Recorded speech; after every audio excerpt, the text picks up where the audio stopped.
En primera plana, Carlos Herranz.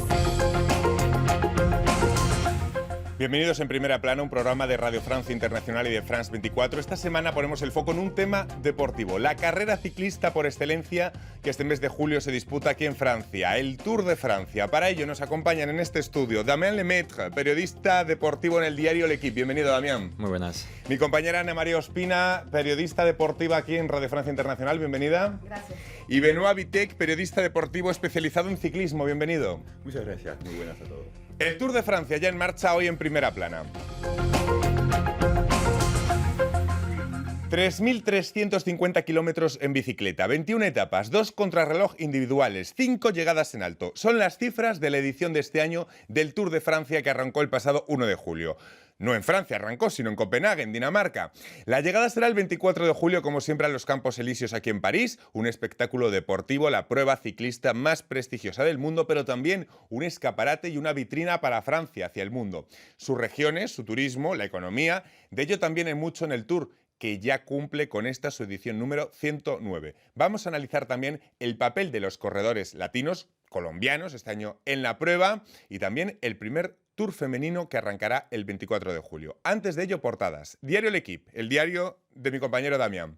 No perder el norte. Se refiere el diario al arranque de esta edición en tierras de Europa del Norte, en Dinamarca y luego en el norte de Francia. West France hace referencia en esta portada a la incidencia que la COVID está teniendo en la carrera. Ya se han registrado varios casos y un puñado de corredores han tenido que abandonar la prueba.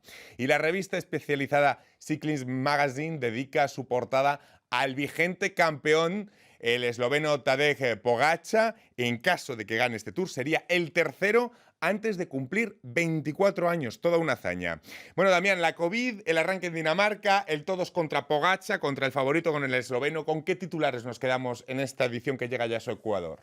Pues yo diría la batalla contra Pogačar. Está claro que es la primera edición desde que Pogačar ha tomado el mando, ¿no? Digamos, del ciclismo mundial por ganar las dos últimas Tours de Francia.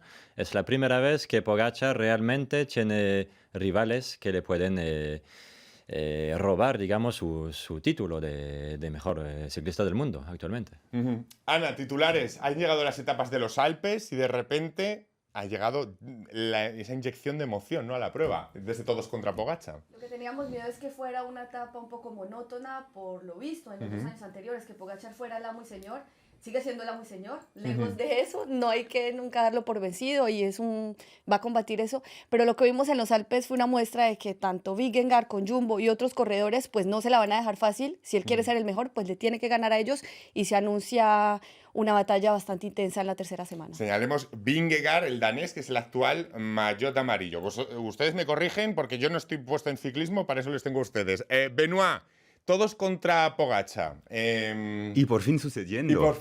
Pero ¿no? todos contra Pogačar y sobre todo el equipo Jumbo-Visma, que es el equipo de Jonas Vingegaard, y han hecho una hazaña colectiva el otro día para quitarle el maillot amarillo. Así que ahora a ver, todos contra el Jumbo-Visma también para los 10 días que nos quedan de carrera. Para los que no estemos puestos en ciclismo, lo primero, hablamos tanto de Pogačar, del esloveno, pero ¿cuáles serían las claves para analizar esta figura que haya ganado ya 2 Tours de Francia, que pueda lograr la hazaña de un tercero antes de los 24 años? ¿Cómo explicaríamos las cualidades de este ciclista, Damián? Alguien que no esté familiarizado con la prueba. Pogačar es un superdotado del ciclismo, primero. Ganó su primer Tour en el año 2020 a los casi 22 años, el día antes de cumplir 22 años. Así que era el ciclista más joven de la historia, moderna también, diría, por ganar esa prueba. Así que es un fenómeno. Primero, es un crack, es el nuevo Eddy Merckx, ¿no? Eddy Merckx es el ciclista belga que ganó 5 veces el Tour de Francia, el mejor ciclista de lejos, diría, de todos los tiempos. Sabe ganar en las montañas, pero también en sprint, lo sabe todo. O sea, es un superdotado. Ana, ¿qué tiene Pogačar que no tenga el resto? ¿Qué cualidades? Que es un ciclista muy completo, que siempre se le nota que lo hace con pasión, con gusto, que además es capaz de perder el maillot amarillo y pensar que mañana lo puedo recuperar, o sea que nunca se da por vencido y juega mucho con eso. A pesar de la edad que tiene, siempre está pensando en lo que viene después. Es un corredor completo en todos los terrenos que se le pongan. También me impresiona su inteligencia táctica y cómo maneja la carrera a su edad también muy joven, es lo que estábamos diciendo. Su juventud es algo extraordinario en la historia del ciclismo. Sus capacidades físicas también parecen ser algo que pocas veces hemos visto, pero también lo tiene en la cabeza. Y yo me imagino que para un pequeño país como es Eslovenia, tener un campeón de la talla de Pogačar debe ser toda una revolución, Damián. Es una figura. Está claro que Eslovenia me parece que cuenta con 2 millones de habitantes y el 65% de la población está practicando algún deporte, según algún estudio. Pogačar es ese embajador, como lo está diciendo. No es el único. Podemos hacer referencia también a Luka Doncic, ¿no? Que es el jugador de baloncesto en la NBA y que es un fenómeno también. Pero claro, ahora Pogačar es el rey, o sea, el rey un poco de su disciplina, en una disciplina que se mundializa, ¿no? Que se internacionaliza en Europa y fuera. Así que va a marcar época. O sea, hablamos de una generación de deportistas eslovenos que están abriendo, digamos, como grandes embajadores de Eslovenia en el mundo. Bueno, el danés Jonas... Atención, porque esto me lo han enseñado a pronunciar. Vingegaard, aunque lo leamos escrito Vingegaard, para que nadie se confunda. Ya digo las dos formas y así nos entendemos. El danés ha conseguido el maillot amarillo en los Alpes. ¿Tiene posibilidades reales de arrebatar a Pogačar este Tour de Francia? Sí, por dos cosas. La primera, el año pasado ya estuvo en el podio, fue segundo, demostró que le podía dar la pelea a Pogačar, que llegó mucho más fuerte. Entonces, Vingegaard llega más preparado, su equipo Jumbo, todo el trabajo lo tiene para él. Si inicialmente iban a trabajar para Primo Roglic, que era su líder natural, pues vieron que con Vingegaard podían ir mejor. Entonces, pienso que sí tiene posibilidades de dar la pelea y que no pierda el maillot amarillo en la última etapa como sucedió el año pasado. Por cierto, este año, hablando del danés, de Vingegaard, el Tour de Francia, como lo decíamos, no ha salido de Francia, sino de Dinamarca, de Copenhague. Quizá muchos de los que nos están viendo oyendo, ¿cómo puede ser que el Tour de Francia parta de Copenhague? ¿Cómo lo explicamos? Quien quiera. A ver, Benoît. Empezaste la emisión hablando de la vitrina que el Sí. Tour de Francia representa Claro. para Francia. Pues otros países alrededor también están interesados en esta vitrina.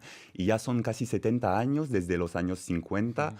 Países Bajos fue el primer país Sí. fuera de Francia en acoger la salida oficial del Tour de Francia. Se han dado cuenta de lo interesante que puede ser tener un evento mundial como el Tour de Francia, y este año pues ha sido Dinamarca, que también es un país que tiene muchísima cultura ciclista. Son 20, 25 años que tenían esta idea de salir, de hacer el Tour, salir desde Dinamarca. Han tenido problemas con dopaje, con varias cosas de la historia del Tour y del ciclismo. Tenían que hacerlo el año pasado, no han podido por COVID, pues han venido este año y ha sido un éxito absoluto. Por cierto, que Ana estuvo cubriéndolo, mi compañera Ana estuvo allí en Copenhague. Cuéntanos qué ambiente se vivía en Dinamarca, en esa salida. Quiero añadir que hace años que lo querían hacer, que Copenhague es la ciudad mundial del ciclismo. Todo el mundo se transporta en bicicleta. De hecho, tuve la fortuna de llegar al aeropuerto en bicicleta, algo que nunca ¿sí? había podido hacer con mi maleta para poder tomar el vuelo de regreso a París. El ambiente fue increíble. Se veía un amor y una pasión por el Tour de Francia, pero por el ciclismo en general. Incluso celebrar a todos los ciclistas sin importar la nacionalidad. La cantidad de gente que estuvo en la presentación de equipos nunca lo había visto en otras ciudades, incluso aquí en Francia o en España, donde son tan apasionados, y la gente conocía de lo que estaba hablando. Parecía un concierto de rock, si lo puedo resumir de esa manera, y en las etapas tanta gente en las calles, pero con un respeto por los ciclistas. Nadie se les iba encima, los dejaban respirar, los dejaban hacer su trabajo, que es competir, algo que mucho criticamos, y allá había un respeto por el trabajo de esos corredores que durante 4 horas pedalean, sudan y pelean para ganar. Y lo respetan tanto que, pues, que estaban ahí, siguiéndolos y aplaudiéndolos. Un país, desde luego, con mucha cultura ciclista, ¿no? Dinamarca, también. Sí, Dinamarca, bueno, además tiene corredores bastante buenos, ¿no? Dentro del pelotón también hay ese aliciente por el público, ¿no? Para el público de poder apoyar a sus ciclistas. Y, por ejemplo, Magnus Cort Nielsen llevó el maillot de mejor escalador durante una semanita, ganó una etapa, así que, claro que a nivel deportivo también la cosa está viviendo ahí muy fuerte en Dinamarca. Carlos, pero no hay montañas, hay que decirlo. Ah, no hay Copenhague es plano el país, Dinamarca es plano. en sí, medio sí, sí. del A Mar del Holanda le Norte. pasa lo mismo, ¿no? Hay países con mucha tradición de bicicleta que no es como el suyo, como Colombia, que precisamente se distingue por tener una orografía mucho más complicada, ¿no? Pero lo señalo porque muchos de los corredores que ahora vemos son escaladores, es porque han viajado durante sus vacaciones a prepararse en montaña en los Alpes franceses o en los Alpes suizos para poder competir en el Tour y ser Claro, porque un profesionales. buen escalador holandés o danés, desde luego, no ha practicado mucho en su país, ¿no? Benoît. Vingegaard ha crecido en el norte de Dinamarca, donde lo único que encontraba era llano, arena Arena. y viento. Pero luego, ¿cómo se ha convertido profesional? Haciendo tiempos récord en subidas de Andorra. Y ahí pudo demostrar su talento de escalador. Pero no lo pudo hacer en Dinamarca, obviamente. Más asuntos. La COVID. ¿Cómo está influyendo la COVID en la prueba? Porque ya van varios corredores, un puñado de corredores que se han tenido que retirar. Pues también. los 17 abandonos que llevamos, ¿no? Después de 10 días de carrera, Sí. más o menos, me parece que son 6 los corredores que tuvieron que abandonar por sufrir, por padecer el COVID, y 6 corredores, pero también directivos, asistentes y demás. Mucha gente está afectada ahí, me parece, ¿no? En la burbuja del Tour, digamos, así que hay cada vez más restricciones dentro de la carrera hacia los periodistas, pero también el público en general. Creíamos que iba a ser el primer Tour con cierta normalidad, pero parece ser que no. Las primeras etapas se vio cierta normalidad para el trabajo y señalar que este año las reglas cambiaron. El año anterior sí 2 corredores o 2 integrantes del equipo tenían COVID, pues todo el equipo debió abandonar. Había mucha más seguridad en eso.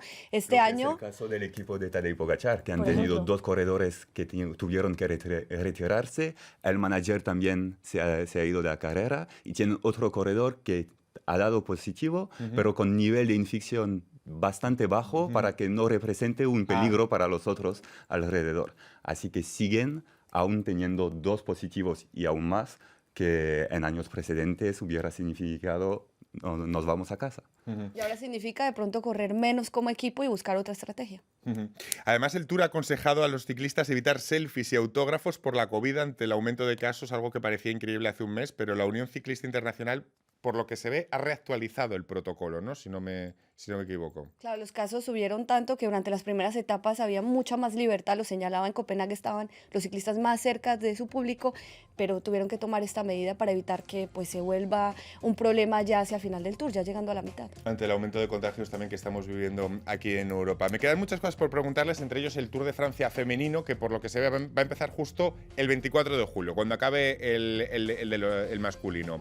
Y también les quiero preguntar cómo influye económicamente para la economía francesa toda la prueba. Va a ser en unos minutos, hacemos una breve pausa y enseguida continuamos aquí en Primera Plana. Hasta ahora.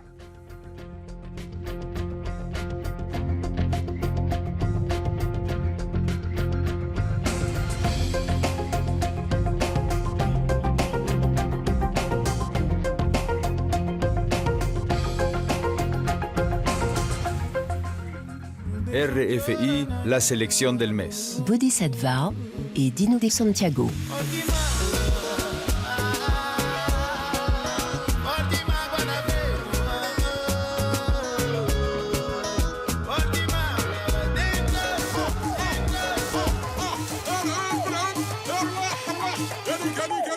DJ Snake.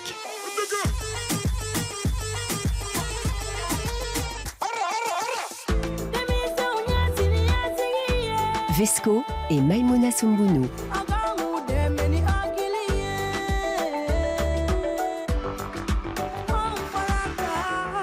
Stromae. Mon amour,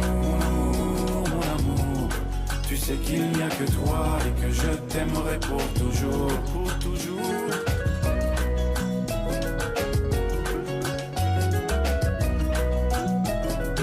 RFI. Seguimos analizando el Tour de Francia que se disputa durante el mes de julio por toda la geografía francesa con Damien Lemaitre, periodista deportivo en L'Équipe, Ana María Ospina, compañera de RFI especializada en deporte, como también lo es Benoît Vitek, periodista deportivo independiente especializado en ciclismo. Damien, tu periódico, L'Équipe, el periódico fundador, quiere darle vida y oxígeno a una carrera que ve demasiado monótona en una editorial publicada hace unos días y pedía hacer una gran alianza para poner las cosas complicadas a Pogačar y así reavivar la carrera. Hay un sentimiento, o al menos había hasta las etapas de los Alpes, de cierta monotonía en la prueba. Sí, porque tuvimos un sentimiento de déjà vu, diría que Pogačar lleva ganando los últimos 12 tours, cogió, ¿no?, la amarilla en los primeros días y además con una cierta exhibición, ¿no? En los tramos de adoquines, en los tramos llanos, digamos, contra el viento también. Y ahora que llega a la montaña, pues ya se puso líder. Así que en el equipo hemos tenido esa sensación de algo de déjà vu. Y ahora que Vingegaard, el danés, ha metido fuego, ¿no?, en la carrera, creo que ahora tenemos esa batalla, ese duelo excitante, ¿no? Porque será seguramente un duelo entre el danés y el esloveno para los próximos días y que nos va a llevar hasta los Pirineos la semana que viene. Oye, también, ¿y cómo se lleva desde un diario como el Equipo que Francia no lleve sin ganar un Tour? Creo que es desde el año, a ver si no me equivoco, 1980, desde Hinol, ¿no? O desde 85. desde el 85. O sea, han pasado ya 30 y pico años, 37 años sin ganar un Tour un ciclista francés. ¿Cómo se lleva desde un diario como el Equipo? Pues Mal. que tenemos mucha esperanza, ¿no? Hace 3 años, en el 2019, tuvimos esa esperanza, perdón, con Thibaut Pinot y Romain Bardet de ganar esa carrera. Esa oportunidad no llegó. Ahora, pues, hay ese fenómeno que se llama Pogačar, que ha irrumpido, ¿no?, en el escenario mundial. Y bueno, también es una cuestión de presión mediática, de presión popular, que puede explicar esa posición, ¿no?, de llevar tantos años sin ganar una prueba que se organiza en Francia y que forma parte del patrimonio, ¿no?, de la historia de Francia. Le voy a preguntar también a Benoit, ¿cómo se lleva tantos años, 30 y pico años, sin que Francia consiga ganar el Tour de Francia? En el 2019 Francia estaba loca para Pino y también para Alaphilippe, porque que además de no haber tenido un ganador del Tour durante 37 años, hubieron 15, 20 años en que ni había ilusión. Ningún francés estaba en capacidad de luchar para esto. Y cuando un francés como Pino se ha encontrado en esta capacidad, pues todo el país lo esperaba. Ahora Juega ya... Bernal el colombiano y se llevó ese Tour de Francia. También es que y Bernal lo demuestra. Hacen 37 años que no han ganado Francia, pero hay muchísimos países que han ganado en estos años. Porque hablamos de internacionalización del ciclismo, pues se ve en los palmarés y en quién gana. Y cuando hay ahora 40 o 50 países que están capaces de luchar para la victoria, no es el mismo que cuando habían 3 o 4 hace 100 años. Y por eso entonces ahora hay que esperar, Francia tiene que esperar su turno. Las que no van a esperar son ellas. A partir del 24 de julio arranca el Tour de Francia femenino, una primera edición. ¿Qué características va a tener la prueba femenina y por qué llega ahora la primera edición? ¿Por qué en 2022? Son 22 equipos con 6 corredoras cada una. Tendrá 8 etapas. Para resumirles, 4 planos, 4 de media montaña, 2 de media montaña, perdón, y 2 de alta montaña. Van a visitar todo el este de Francia y tendrán corredoras de talla internacional tan importantes como Mariana Vos, Van Vleuten, Elisa Longo-Borghini, y yo dejo una colombiana también. Paola Patiño, de Movistar. que viene de La Ceja en Antioquia, y es muy animada para Paola esto. Patiño, o sea, la corredora colombiana, ¿no? Del equipo español Anotamos, Movistar. venga. Anotan para seguirla. Y porque esta vez pues el Tour decide tenerlo, incluso su primera etapa va a salir desde la Torre Eiffel antes que la última etapa de los hombres que llega a los Campos Elíseos para darle toda esa vitrina. Pues Benoit, que estará cubriendo la carrera, lo dirá mejor que yo. ¿Por qué esta vez? Porque ya han esperado muchísimo, han esperado mucho. Entonces lo hacen un poco por arrastre, ¿no? Cuando se espera tanto y no se le da el foco a ellas, también se hace porque otras disciplinas, otras carreras, otras competiciones lo hacen y al final lo tienes que hacer un poco por arrastre, ¿o no? También porque el ciclismo de ruta ha sido machista y no ha dado a las mujeres el hueco que merecen en cualquier sitio de la sociedad. Y en ciclismo de ruta eso no ha existido hasta los últimos años, que ahora ha crecido. Ha crecido pues, hasta tener un Tour de Francia. Los grandes equipos de machos también ahora tienen equipos de mujeres. Y hay otra prueba como el Paris-Roubaix, que es una de las clásicas más emblemáticas de del ciclismo. La reina de clásicas es famosa por ser muy dura por el tema de los pavés, que es algo brutal.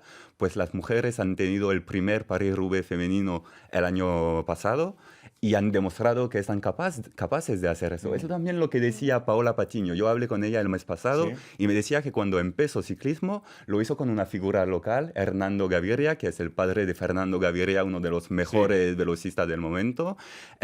Hernando Gaviria, que es entrenador, le decía, vente a hacer ciclismo conmigo. Y Paola le decía, pero ciclismo es un deporte de hombres. Yo solo veo carreras de hombres y no me veo un futuro aquí. Es demasiado duro para mujeres. Pues ya vemos que no lo es, no es demasiado duro. Van a tener su oportunidad y cualquier chica en el mundo puede también soñar con hacerlo. Claro, por supuesto, siempre hay que romper esos techos. A veces lo social se cuela en lo deportivo y esta semana vimos un parón en mitad de una etapa producido por un grupo ecologista, Dernier Renovación, que hace un mes obligó también a parar un partido de tenis en el Roland Garros. Lanzar gritos por causas justas como el desastre planetario, aprovechando la gran vitrina que es el Tour, ¿cómo lo ven? Benoît, Damián, Ana. Así funciona cualquier protesta. Si quieres que Si quieres el que te vean, tienes que mensaje impactar, ¿no? Sí. Si buscas impacto, tienes que hacerlo en un escenario que la gente mire. Y pues el Tour es uno de los escenarios más grandes que Francia tiene Desde luego, en este el verano. episodio muestra que el Tour sigue siendo una gran caja de resonancia, Damián. Sí, sí, creo que el tour está difundido, ¿no?, en casi 200 países en el mundo. Son millones de personas que lo están viendo cada día. Cada día. No es la primera vez que, No, claro. que hay una especie de protesta así parecida. Llevamos muchos años. Protestas antes eran protestas sociales, ¿no? Por ejemplo, por... El caso de una etapa del Tour que tuvo que ser anulado fue una protesta social en el norte y eso es, protestas sociales, sí. También es una vitrina de la marca Francia hacia el mundo, ¿no? Para el turismo, para la economía francesa.